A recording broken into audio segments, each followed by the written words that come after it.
गोविन्दाय हरये परमात्मने प्रणतक्लेशनाशाय गोविन्दाय नमो नमः। सर्वमङ्गलमाङ्गल्ये शिवे सर्वार्थसाधिके शरण्ये त्र्यम्बके गौरी नारायणी नमोस्तुते। श्रीगुरुभ्यो नमः। नारायणं सर्वगुरुं जगदेकनाथं भक्तप्रियं सकललोकनमस्कृतं च त्रैगुण्यवर्जितम् अजं विभुम् आद्यं ईशं वन्दे भवन्तम् अमरासुरसिद्धवन्द्यम्। नारायणं नमस्कृत्य नरं चैव नरोत्तमं देवीं सरस्वतीं व्यासं ततो जयमुदीरयेत्। ಸೂತರು ಮಂಗಳಾಚರಣೆಯನ್ನು ಎರಡನೆಯ ಪದ್ಯ, ಅವರು ಮಾಡುವಂತಹ ಮಂಗಳಾಚರಣೆಯ ಎರಡನೆಯ ಪದ್ಯ.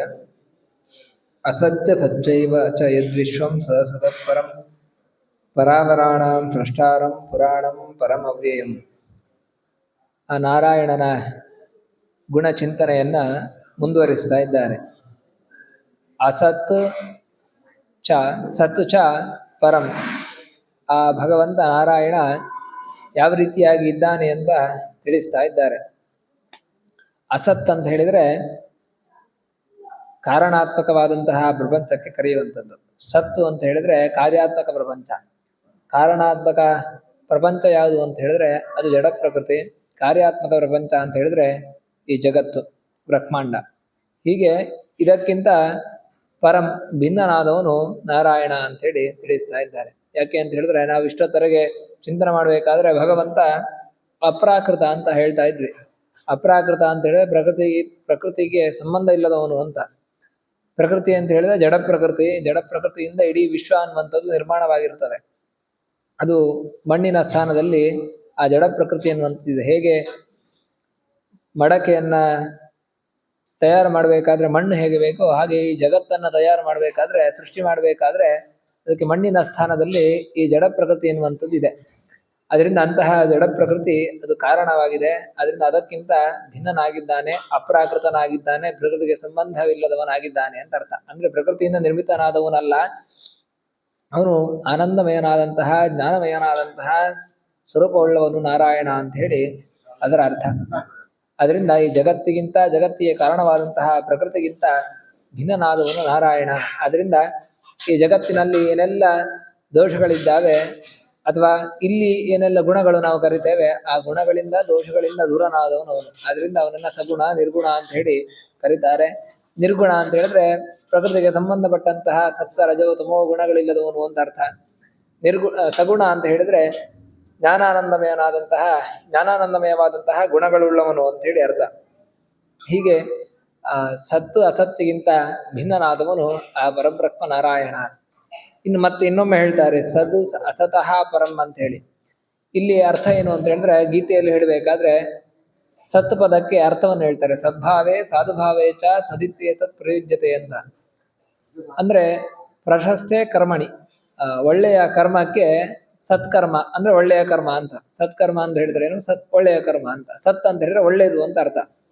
ಅಸತ್ತು ಅಂತ ಹೇಳಿದ್ರೆ ಕೆಟ್ಟದು ಅಂತ ಅರ್ಥ. ಅದರಿಂದ ಸತ್ ಅಸತಃ ಪರಂ ಅಂತ ಹೇಳಿದ್ರೆ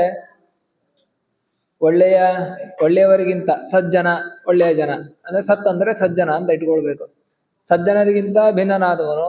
ಹಾಗೆ ಅಸತಃ ಅಸಜ್ಜನಕ್ಕಿಂತ ಭಿನ್ನನಾದವನು, ದುರ್ಜನರಿಗಿಂತ ಭಿನ್ನನಾದವನು ಅವನು. ಯಾಕೆ ಅದನ್ನು ಪದೇ ಪದೇ ಹೇಳ್ತಾ ಇದ್ದಾರೆ ಅಂತ ಹೇಳಿದ್ರೆ ನಮ್ಮ ಹಾಗೆ ಅಲ್ಲ ದೇವರು ಅನ್ನೋದನ್ನ. ನಾವು ಶ್ರೀಕೃಷ್ಣನನ್ನ ಅವನ ಅವತಾರವನ್ನು ನೋಡ್ಬೇಕಾದ್ರೆ ಅವನನ್ನೆಲ್ಲ ಹೇಳುವುದುಂಟು. ರಾಮನನ್ನ ಹೇಳಬೇಕಾದ್ರೆ ರಾಮನ ಅವತಾರದಲ್ಲಿ ರಾಮನು ಕೂಡ ನಮ್ಮಂತೆ ಸೀತೆಯನ್ನು ಕಳೆದುಕೊಂಡು ದುಃಖಿಸಿದ. ಹಾಗೆ ಶ್ರೀಕೃಷ್ಣನು ಕೂಡ ಬೆಣ್ಣೆಯನ್ನ ತಿಂದ, ಕದ್ದು ತಿಂದ, ಸ್ತ್ರೀಯರ ವಸ್ತ್ರವನ್ನ, ಗೋಪಿಯರ ವಸ್ತ್ರವನ್ನ ಅಪಹಾರ ಮಾಡಿದ. ಹೀಗೆಲ್ಲ ನಾವು ಅಂತ ಹೇಳಿದ್ರೆ ಲೋಕದಲ್ಲಿ ಕೆಲವರು ಶ್ರೀಕೃಷ್ಣನ ಮೇಲೆ ಅಪವಾದವನ್ನು ಹೊರಿಸುವುದುಂಟು. ಇನ್ನು ಮಹಾಭಾರತ ಯುದ್ಧವನ್ನು ಅವನು ತಡಿಬಹುದಿತ್ತು, ತಡಿಲಿಲ್ಲ, ಬೇಕಂತ ಅವನು ಯುದ್ಧವನ್ನು ಮಾಡಿಸಿದ ಅಂತೆಲ್ಲ ಅವನ ಮೇಲೆ ಹೇಳುವುದುಂಟು. ಆದರೆ ಅವನು ನಮ್ಮ ಹಾಗೆ ಮನುಷ್ಯ ಅಲ್ಲ, ಅವನು ದೇವರು. ಅದರಿಂದ ಅವನು ಮಾಡುವ ಪ್ರತಿಯೊಂದು ಕಾರ್ಯಗಳಿಗೂ ಕೂಡ ನಮ್ಮ ಕರ್ಮಕ್ಕನುಸಾರವಾಗಿ ಅದಕ್ಕೆ ಫಲವನ್ನು ಕೊಡುವುದಕ್ಕೆ ಹೊರತು ಅವನಿಗೆ ಅದರಿಂದ ಯಾವುದೇ ಲಾಭ ಇಲ್ಲ, ನಷ್ಟ ಇಲ್ಲ. ಅದರಿಂದ ನಮಗಿಂತ ಭಿನ್ನನಾದವನು ಅವನು ಅನ್ನೋದನ್ನ ಮೊದಲಿಗೆ ಜಗತ್ತಿಗೆ ಕಾರಣವಾದದಕ್ಕಿಂತ ಭಿನ್ನನಾದವನು ಅಂತ ಹೇಳಿದ್ರು. ಅದಾದ ಮೇಲೆ ಜಗತ್ತಿನಲ್ಲಿರುವಂತಹ ಸಜ್ಜನರು ದುರ್ಜನರು ಇವರಿಬ್ಬರಿಗಿಂತಲೂ ಕೂಡ ಭಿನ್ನನಾದವನವನು ಅಂತ ಹೇಳಿ ತಿಳಿಸುವ ಮೂಲಕ ಆ ಎಲ್ಲ ಸಜ್ಜನರಿಗೆ ಅವರ ಕರ್ಮಕ್ಕನುಸಾರವಾಗಿ ಸತ್ಫಲವನ್ನು ಕೊಡ್ತಾನೆ, ದುರ್ಜನರಿಗೆ ಅವರ ಕರ್ಮಕ್ಕನುಸಾರವಾಗಿ ಅವರಿಗೆ ದುಷ್ಫಲವನ್ನು ಕೊಡ್ತಾನೆ. ದುಷ್ಫಲ ಅಂತ ಹೇಳಿದ್ರೆ ಏನು, ಅವರಿಗೆ ದುಃಖವನ್ನು ಕೊಡ್ತಾನೆ. ಹೀಗೆ ಅವರೆಲ್ಲರಿಗಿಂತ ಭಿನ್ನನಾಗಿ ಆ ಭಗವಂತ ಅವರನ್ನು ನೇಮನ ಮಾಡ್ತಾನೆ ಅಂತ ತಿಳಿಸ್ತಾರೆ. ಇನ್ನು ಪರಾಪರಾಣಾಂ ಸ್ರಷ್ಟಾರಂ, ಇನ್ನು ಭಗವಂತನ ಸೃಷ್ಟಿಕರ್ತ ಅಂತ ಹೇಳಿ ಹೇಳ್ತಾರೆ. ಸೃಷ್ಟಿಕರ್ತ ಯಾರಿಗೆ ಏನು ಅಂತ ಹೇಳಿ ಅದನ್ನು ಸ್ಪಷ್ಟವಾಗಿ ಮತ್ತೆ ಉಲ್ಲೇಖ ಮಾಡ್ತಾ ಇದ್ದಾರೆ. ಪರ ಅಂತ ಹೇಳಿದ್ರೆ ಎಲ್ಲರಿಗಿಂತ ಉತ್ತಮರಾದಂತಹ ಬ್ರಹ್ಮಾದಿ ದೇವತೆಗಳು. ಅವರ ಅಂತ ಹೇಳಿದ್ರೆ ತೃಣ ಪರ್ಯಂತ ಜೀವ.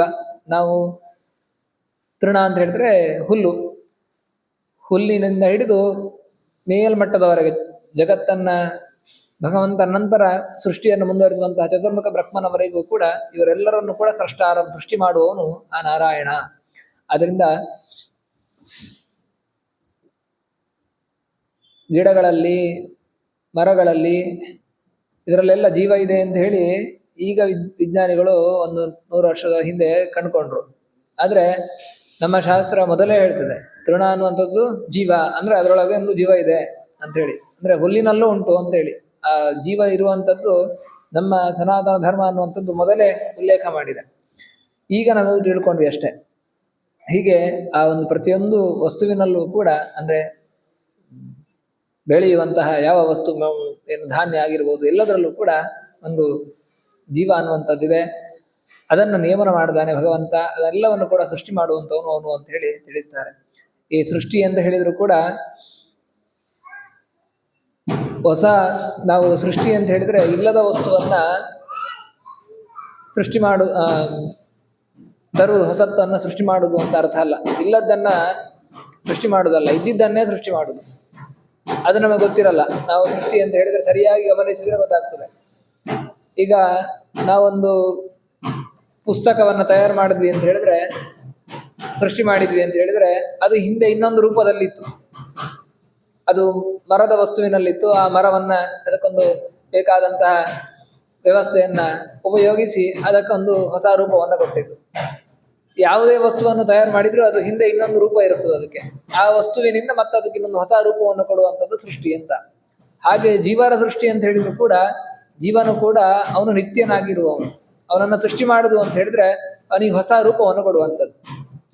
ಹೊಸ ರೂಪ ಅಂತ ಹೇಳಿದ್ರೆ ಏನು, ಈ ರೀತಿಯಾದಂತಹ ದೇಹ, ಪಂಚಭೂತದಿಂದ ನಿರ್ಮಿತವಾದಂತಹ ದೇಹ, ಇನ್ನು ಗಿಡ ಮರ, ಇದೆಲ್ಲವೂ ಕೂಡ ಒಂದೊಂದು ರೂಪವನ್ನು, ಒಂದೊಂದು ದೇಹವನ್ನು ಕೊಡುವಂಥದ್ದು. ಹೀಗೆ ಒಂದೊಂದು ದೇಹದಲ್ಲಿ ಒಂದೊಂದು ಜೀವರನ್ನ ಆ ದೇಹಕ್ಕೆ ಅವರನ್ನು ಸೀಮಿತವಾಗಿ ಮಾಡುವಂಥದ್ದು ಸೃಷ್ಟಿ ಅಂತ ಹೇಳಿ ಕರೀತಾರೆ.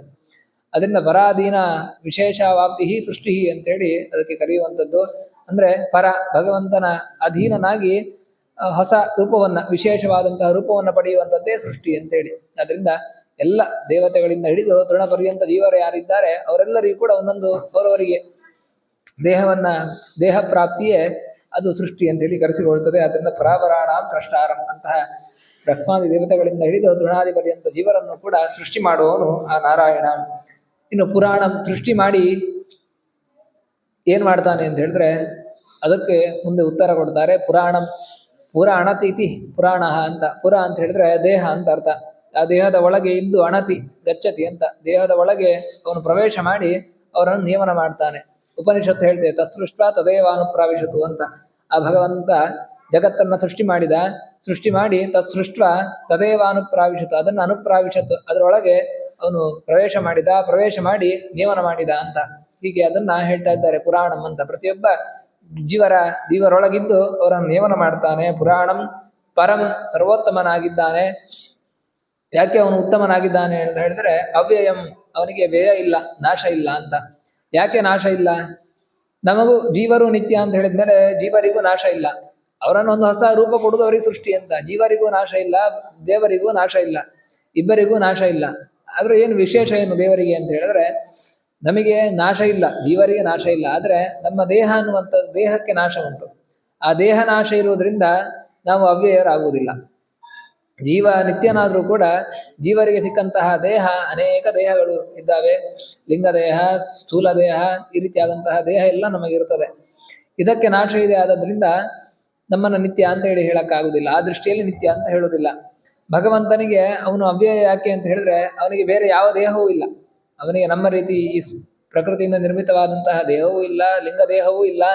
ಅವನು ಜ್ಞಾನಾನಂದಮಯನಾದವನೇ, ಜ್ಞಾನಾನಂದ ಸ್ವರೂಪನೇ. ಅವನ ದೇಹ ಜ್ಞಾನಾನಂದ ಸ್ವರೂಪ.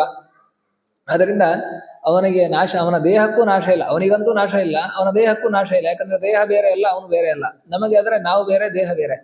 ಹೀಗೆ ಆ ಭಗವಂತ ಅವ್ಯಯ ಅಂತ ಹೇಳಿದ್ರೆ ಯಾವ ಕಾಲದಲ್ಲಿಯೂ ಯಾವ ರೂಪದಲ್ಲಿಯೂ ಕೂಡ ಅವನಿಗೆ ದೇಹದಿಂದಲೂ ಯಾವ ರೀತಿಯಲ್ಲಿಯೂ ಕೂಡ ಅವನಿಗೆ ನಾಶ ಇಲ್ಲ ಅನ್ನುವುದನ್ನ ತಿಳಿಸುವುದಕ್ಕೋಸ್ಕರ ಆ ಪದವನ್ನ ಹೇಳ್ತಾರೆ. ಅದರಿಂದ ಜೀವರಿಗೂ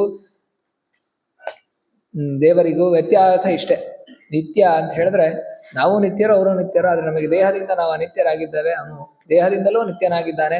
ಮತ್ತೆ ನಿತ್ಯೋ ನಿತ್ಯಾನಾಂ ಚೇತನಶ್ಚೇತನಾನಾಂ ಅಂತ ಹೇಳುವ ಹಾಗೆ ನಿತ್ಯರಿಗೆ ನಿತ್ಯತ್ವವನ್ನು ಕೊಟ್ಟವನು ಅವನು, ಜೀವರಿಗೆ ನಿತ್ಯತ್ವವನ್ನು ಕೊಟ್ಟವನು ಅವನು. ಆದ್ರಿಂದ ಅವನನ್ನ ಪರಮನಿತ್ಯ ಅಂತ ಹೇಳಿ ಕರೀತಾರೆ. ಹೀಗೆ 2ನೇ ಪದ್ಯದ ಚಿಂತನೆ ಆಯಿತು. ಇನ್ನೊಂದು ಪದ್ಯದ ಚಿಂತನೆಯಾದ ಮೇಲೆ ಮಹಾಭಾರತದ ಏನು ಇತಿಹಾಸವನ್ನ ಪ್ರಾರಂಭ ಮಾಡ್ತಾರೆ. ಅದನ್ನ ನಾಳೆ ದಿವಸ ಚಿಂತನೆ ಮಾಡೋಣ. ಶ್ರೀಕೃಷ್ಣ ಅರ್ಪಣಮಸ್ತು.